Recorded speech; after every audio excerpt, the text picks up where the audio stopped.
The humanitarian country team in the occupied Palestinian territory said over the weekend that the Secretary-General and the Emergency Relief Coordinator have made clear that we will not participate in any scheme that does not adhere to the global humanitarian principles of humanity, impartiality, independence, and neutrality. In the occupied Palestinian territory, the heads of all UN entities and non-governmental organizations under the humanitarian country team have unanimously affirmed this position.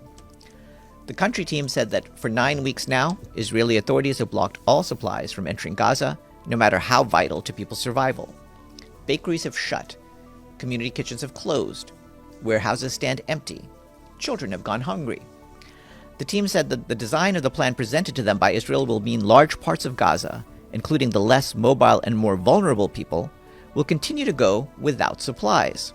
It contravenes fundamental humanitarian principles and appears designed to reinforce control over life-sustaining items as a pressure tactic, as part of a military strategy. The team asserted that we are ready to again scale up the delivery of critical supplies and services, and we have significant stocks ready to enter as soon as the blockade is lifted.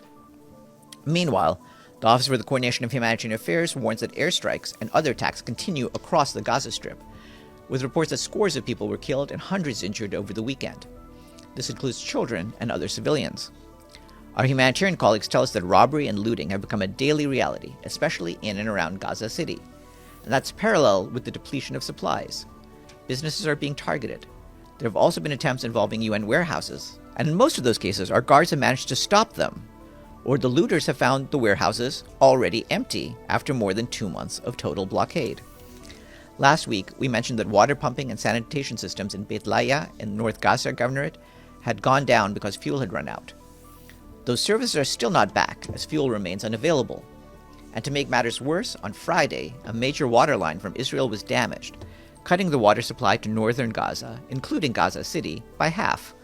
Only yesterday were teams able to fix it, as this repair work required coordination with Israeli authorities. Also yesterday, a UN team on the ground managed to retrieve some fuel from a station in Gaza City, after the Israeli authorities facilitated our colleagues' efforts to reach it. But they warned that much of the fuel reserves remains out of reach because the supply is in areas where Israeli authorities systematically deny our access. In Rafah, not a single attempt to retrieve fuel has been facilitated since the 18th of April.